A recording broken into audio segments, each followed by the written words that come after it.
کے مہمان حضرات والی اس ٹیم میں قافلے میں خالی اور خالی اسلامک اسکالر تشریف فرما ہے اور ہمارے وردی ایگزیکٹو آفیسر جناب فردوس احمد صاحب بھی تشریف فرما ہے. میں بہت اپنی جانب سے تمام فیکلٹی کی جانب سے تمام بچوں کی جانب سے جناب اللہ کا شکریہ ادا کرتا ہوں. اب میں سب سے پہلے دعوتی شکر دینا چاہتا ہوں مولانا محمد حسین صاحب جو مڑوا سے تعلق رکھتے ہیں دور دراز علاقہ جات سے. آپ تعلیم سے کچھ منٹوں کی اصل زندگی کا جو مقصد ہے وہ آپ. السلام علیکم ورحمۃ اللہ وبرکاتہ. الحمد للہ رب العالمین والعاقبۃ للمتقین.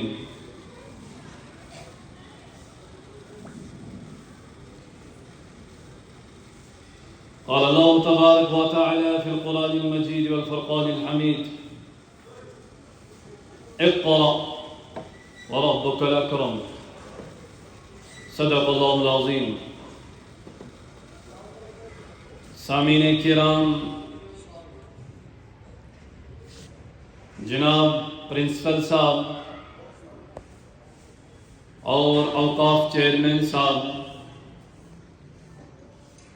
ہم اپنے دل کی گہرائیوں سے آپ کا شکر گزار ہیں کہ آپ حضرات نے ہم کو یہاں اس بہترین حسین منظر میں بولنے کا موقع عنایت فرمایا ہے.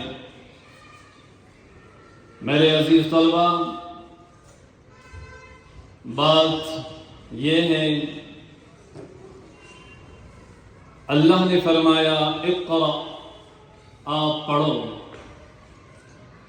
ایک پیغام جناب رسول اللہ صلی اللہ علیہ وسلم کو ہے اور ایک پیغام امت کو ہے. پڑھنے کے دو مقصد ہیں. آپ 5 منٹ میں توجہ کے ساتھ سماعت فرمائیں. ایک پڑھنا جس سے ہم اللہ کے رسول صلی اللہ علیہ وسلم کو پہچانیں، کائنات کے ہر ذرے میں اللہ کو دیکھیں. اور ایک پڑھنا وہ ہے کہ مجھے پڑھنا ہے اور غلامی اختیار کرنی ہے. میرے بچوں، آپ یہاں تشریف لائیں، آپ کا مقصد کیا ہے؟ اگر آپ کا مقصد ہے کہ بہترین ایجوکیشن حاصل کرنا، بہترین عصری تعلیم کو پانا، لیکن مقصد اس میں یہ ہو کہ مجھے نوکری کرنی ہے، تو وہ طالب علم ناکام رہے گا، کامیاب نہیں ہوگا. ایک طالب علم آپ میں وہ ہے جو ایجوکیشن حاصل کرنا چاہتا، ایک بڑی ڈگری کو چھونا چاہتا ہے، لیکن اس کا مقصد ہے خدمت خلق، قوم کی خدمت، تو وہ انسان کامیاب ہے. میں اپنے حضرت مولانا مستانی صاحب کے ساتھ عرب میں ایک ملک دمان گئے تھے. وہاں ایک بہت بڑی یونیورسٹی تھی، وہاں گئے. وہاں سے ہم نے ایک اپنی کمپنی میں لیا. آپ سنیے، وہاں کے سی او صاحب سے ہم نے ملاقات کی. سی او نے ہم کو پوچھا، طلبہ تھے، بتاؤ تمہارا مقصد کیا ہے پڑھائی کا؟ اپنی رائے سب نے دی، لیکن انہوں نے اپنی رائے بھی دی اور اپنے ایک تجربہ بتایا. میرے کمپنی میں 12,000 ملازم ہیں جو کام کرتے ہیں. 12,000 میں 1,000 وہ ہیں جو ٹاپر ہیں، جو کہ افسر وغیرہ، انجینئر، سافٹ ویئر کر کے ہماری کمپنی میں کام کرتے ہیں. میں تمام اپنے اسٹاف کو جو بلاتا ہوں، تمہارا مقصد کیا تھا اپنی پڑھائی کا؟ انہوں نے کہا نوکری. میں ان کا سی او جس نے ہائی ایجوکیشن حاصل نہیں کی بلکہ مختصر پڑھ کر ایک فکر لاحق ہوئی، مجھے ایک کمپنی کھولنی ہے، مجھے 20,000 بے روزگاروں کو روزگار دینا ہے۔ سی او کم پڑھا لکھا تھا اور امپلائی جو تھے وہ ہائی ایجوکیشن والے تھے۔ صرف سوچ، اب آپ میں کوئی نوجوان ایسا ہو، میں کیس آفیسر بھی بنوں لیکن قوم کی خدمت کے لیے۔ ہم کو اللہ نے فرمایا پڑھو، جو اقرا ہے اس میں ہمارے لیے سب سے بڑا پیغام، آپ پڑھو، آپ دنیا کے عظیم انسان بنو۔ آپ پڑھو، آپ ان جیسے اسکول میں بہترین پرنسپل اور ہیڈ ماسٹر بنو قوم کی خدمت کے لیے۔ آپ پڑھو، آپ ہر ڈپارٹمنٹ میں ایک بڑی کرسی حاصل کر کے قوم کی خدمت کرو۔ کریں گے انشاءاللہ؟ اگر آپ میں سے کوئی طالب علم، کوئی میری بہن اپنے اسکول میں ہائی نمبر سے کامیاب ہوتی، کلاس میں ایک بچہ فرسٹ نمبر آیا، لیکن اس کی ایک سوچ یہ ہے میں کامیاب ہوا، اب میں جب کامیاب ہوا مجھے آگے نہیں بڑھنا، میں جب کامیاب ہوا مجھے دوسروں چیزوں کی طرف توجہ نہیں دینی، وہ انسان کامیاب ہونے کے بعد ناکام ہے۔ وجہ اس کی یہ ہے، ہماری کامیابی جو یہاں ہم کو سکھائی جاتی ہے، نمبر 1 آپ کی تعلیم معیاری ہونی چاہیے، اس کے ساتھ آپ کے اساتذہ، آپ کے ٹیچرز کے ساتھ آپ کو باپ سے بڑھ کر تعلقات ہونے چاہیے۔ ایک ٹیچر ایک اسٹوڈنٹ کے لیے باپ سے بڑی حیثیت رکھتا ہے۔ ہمارے اسلام نے ہم کو فرمایا، میرے بچوں، جو تم کو ABC الف با 1 2 3 پڑھائیں تم اس کے غلام ہو، وہ تمہارا آقا ہے۔ اگر وہ تمہارا استاد تمہارا آقا ہے تم کو بیچ بھی سکتا ہے۔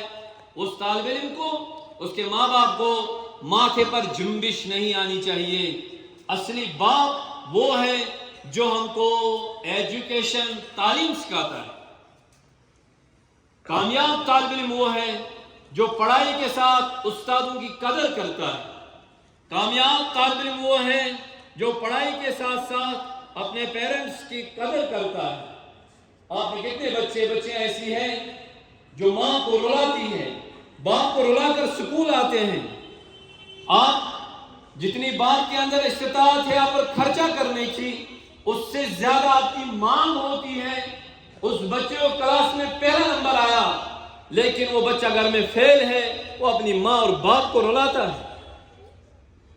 تمہیں وہ بچہ جو پہلی نمبر پر ہے لیکن اساتذہ اسکول کے پریشانی اس کے ذریعے سے اس کی حرکتیں ٹھیک نہیں ہے، وہ بچہ پاس ہونے کے بعد بھی ناکام ہے۔ میرے بچوں، اگر کامیاب بننا ہے تو اپنی بڑوں کی ہسٹری پڑھنی پڑے گی۔ میں بمبئی میں جاتا ہوں، آپ نے سنا ہوگا ایک نام امبانی کا، ایک ہندوستان کی بڑی شخصیت ہے، مالدار میں۔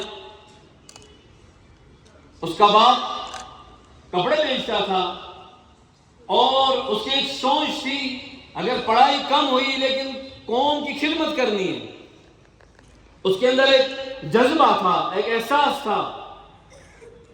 کم لیول سے اٹھا، گراس لیول سے وہ آدمی کپڑے بیچ کر گٹھی اٹھاتا تھا، پھر گاڑیوں میں، جب اللہ نے ترقی دی شپ میں باہر ملکوں سے کپڑے آتے تھے، لیکن دل میں جب ان سے آج بھی سوال کیا جاتا ان کے بیٹوں سے، ہمارے دل میں ہے قوم کی خدمت اور خدمت خلق۔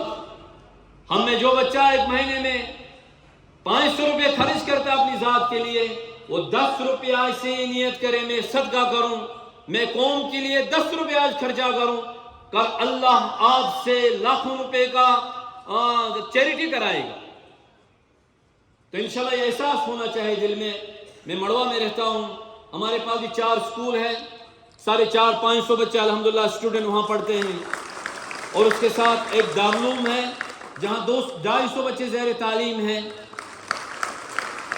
ہماری ایک مہم ہے ہر طالب علم کو ہم 12ویں پاس بھی کرائیں اور حافظ قرآن بھی بنائیں۔ آج مسلمان طلبہ میں ہماری قوم میں ایک ضرورت ہے، ہمارا ڈی سی بھی ہو، وہ حافظ قرآن بھی ہو، ہمارا پرنسپل صاحب عالم دین بھی ہو، حافظ قرآن بھی ہو۔ اور ایسی سوچ ہم بھی بنائیں گے، ہم ہائی تعلیم حاصل کریں لیکن ساتھ میں دین حاصل کریں۔ اگر دین ساتھ میں آپ نے چلایا، آپ نے اللہ کے ڈر کو ساتھ میں لے کر آپ چلیں، آپ کامیاب ہیں۔ لیکن جس طالب علم نے مقصد پڑھائی، ایجوکیشن، اپنی زندگی کو موبائل بنایا، موبائل سب سے بڑی بربادی ہے۔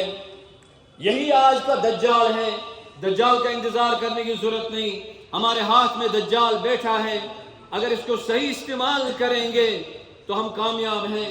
اگر اسی موبائل کو ہم نے غلط استعمال کیا تو ہم سے بڑا ذلیل ترین قوم میں کوئی انسان نہیں ہوگا۔ ہم ہر چیز کو صحیح ڈھنگ سے استعمال کریں۔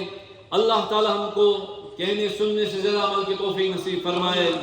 وما علینا الا البلاغ۔